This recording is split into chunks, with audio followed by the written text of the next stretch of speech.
क्या आप जानते हैं कि आपके फोन के अंदर जो माइका लगा है वो शायद झारखंड की खदानों से आया है। आज हम इंडिया की बैलेंस शीट चेक करेंगे। हम जानेंगे कि हमारे पास क्या है और दुनिया हमसे क्यों चलती है।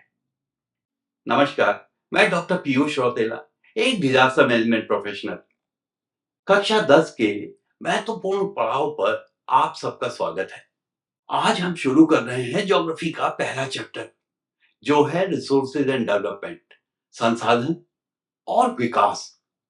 और इस चैप्टर से बोर्ड एग्जाम में 10-12 नंबर के सवाल तो आते ही हैं। आज हम रट्टा नहीं मारेंगे, हम इंडिया की नेटवर्क चेक करेंगे। हम जानेंगे वो 7 संसाधन जो इंडिया को सुपर पावर बनाते हैं। सबसे पहले महाराष्ट्र और गुजरात की ब्लैक कॉटन सॉइल, जिसे रेगूर सॉइल या black soil, black cotton soil भी कहते हैं। और हजारों साल पहले इस इलाके में ज्वालामुखी की पार्टी हुई थी। लंबे समय तक ज्वालामुखी विस्फोट हुए थे और इस लावा के जमने के बाद जो इरोजन हुआ उसकी वजह से ये मिट्टी बनी। और इस मिट्टी की वजह से हम इंडिया दुनिया का 35% कॉटन उगाता है। India is the second largest producer of cotton after China. दूसरा संसाधन है थोरियम। केरल के बीचेस पे जो रेत है वो कोई मामूली रेत नहीं है। उस मोनाजाइट सैंड में थोरियम छुपा हुआ है और ये हमारा न्यूक्लियर फ्यूचर है। यूरेनियम खत्म हो सकता है, परंतु हमारे पास इतना थोरियम है कि अगले 300 सालों तक बिना किसी से मांगे अपनी एनर्जी जरूरतों को पूरा कर सकते हैं। ये हमारा एनर्जी ब्रह्मास्त्र है। India, Brazil and Australia are the three countries that have the maximum thorium reserves and India tops the list. तीसरा रिसोर्स है हल्का, मजबूत और जंग न लगने वाला एल्यूमिनियम। और ये निकलता है बॉक्साइट से। बॉक्साइट एल्यूमिनियम का ओर है और इसका हमारे वहां लार्जेस्ट प्रोड्यूसर है उड़ीसा। भारत के बॉक्साइट प्रोडक्शन का 50% उड़ीसा से आता है। पंचपतिमाली माइंस कोरापट डिस्ट्रिक्ट में है उड़ीसा के। ये एक मेजर माइन है। कोक का कैन हो या फिर हवाई जहाज, उस सभी में उड़ीसा का हाथ है। And if we talk of top bauxite producing countries, these are Australia, Guinea, China, Brazil और इंडिया। हम पांचवें नंबर पे हैं। परंतु अगर एल्यूमिनियम की बात करें, we are the second largest producer of aluminium after China. और चौथा रिसोर्स है मैग्नीज। स्टील को मजबूत बनाना है तो उसमें मैग्नीज डालना होगा। 1 टन स्टील बनाने के लिए लगभग 10 किलो मैग्नीज की जरूरत होती है। और मैग्नीज प्रोडक्शन में भी इंडिया में उड़ीसा टॉप करता है। India is the six largest producer of manganese in the world. और मैग्नीज का उपयोग कीटनाशक और ब्लीचिंग पाउडर बनाने के लिए भी किया जाता है। और पांचवा रिसोर्स है माइका, इलेक्ट्रिसिटी का इंसुलेटर। झारखंड, बिहार और आंध्र प्रदेश, यहाँ पर दुनिया का बेहतरीन माइका मिलता है।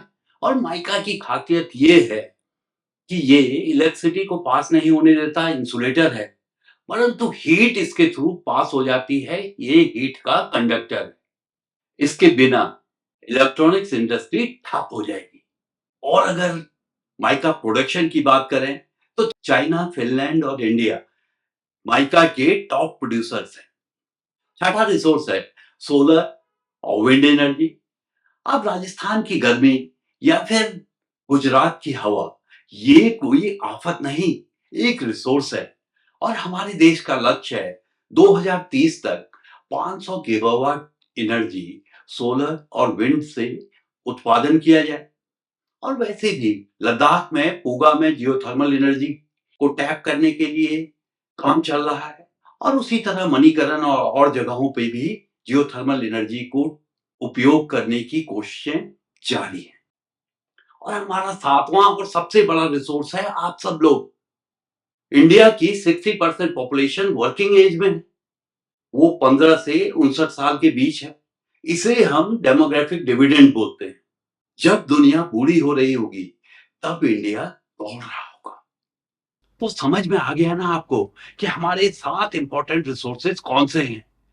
Black soil, thorium, bauxite, manganese, mica, solar energy and wind energy and human resource.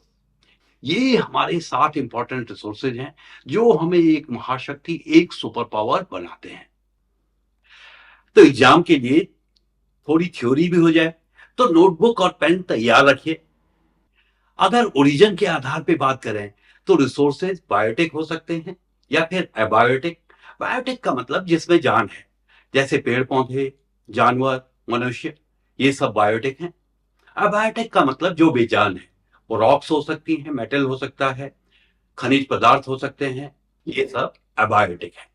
Exhaustibility के आधार पे अगर बात करें तो रिसोर्सेज दो प्रकार के हो सकते हैं, रिन्यूएबल और नॉन रिन्यूएबल। रिन्यूएबल की बात करें तो सौर ऊर्जा, पवन ऊर्जा, ये रिन्यूएबल एनर्जी के स्रोत हैं। अगर नॉन रिन्यूएबल की बात करें तो एक बार खत्म तो खत्म, जैसे कोयला है, पेट्रोल है, एक बार आपने ईंधन का उपयोग कर लिया तो उसका दोबारा उपयोग नहीं कर सकते। इसी तरह ओनरशिप के आधार पे जो रिसोर्सेज हैं वो चार प्रकार के हो सकते हैं। वो इंडिविजुअल रिसोर्स हो सकता है, आपका पेन है, आपका घर है, आपका लैपटॉप है, आपका मोबाइल है, ये आपके इंडिविजुअल रिसोर्सेज हैं। रिसोर्सेज कम्युनिटी के हो सकते हैं, कम्युनिटी का चारागाह हो सकता है, पानी हो सकता है, शमशान घाट हो सकता है, मंदिर हो सकता है, पार्क हो सकता है।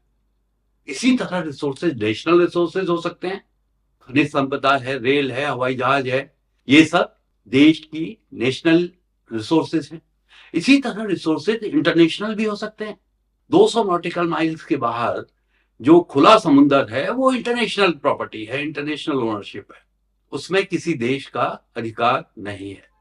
तो ओरिजिन के आधार पे बायोटिक या अबायोटिक, एग्जॉस्टिबिलिटी के आधार पे रिन्यूएबल या नॉन रिन्यूएबल, ओनरशिप के आधार पे individual, community, national and international.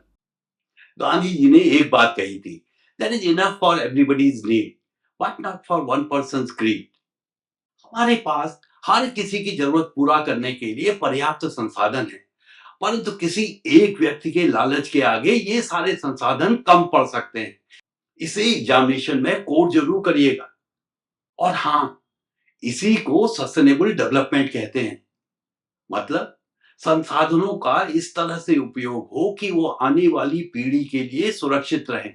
ऐसा नहीं कि सारे के सारे संसाधन आपने मैंने आज ही सब उपयोग कर लिए और आने वाली पीढ़ी के लिए कुछ ना बचे। और इसी के आधार पे 1992 में रियो डी जेनेरियो में अर्थ समिट हुई थी, जिसमें कि एजेंडा 21 अडॉप्ट किया गया था। और इसी के आधार पे 2015 में हमने सस्टेनेबल डेवलपमेंट गोल अडॉप्ट किए। तो कक्षा 10 के वॉरियर्स, रिसोर्स अपने आप रिसोर्स नहीं बनता, इंसान उन्हें रिसोर्स बनाता है। अब थोरियम हो या ब्लैक सॉइल, उसे कंजर्व करना आपकी जिम्मेदारी है। तो कमेंट में लिखो इंडिया रिसोर्स रिच, लाइक ठोको, शेयर करो। चैप्टर 1 का बेस तैयार है, आने वाला चैप्टर है टाइगर का घर जल रहा है। तब तक के लिए कंजर्व करो, टॉपर बनो। जय हिंद, नमस्कार।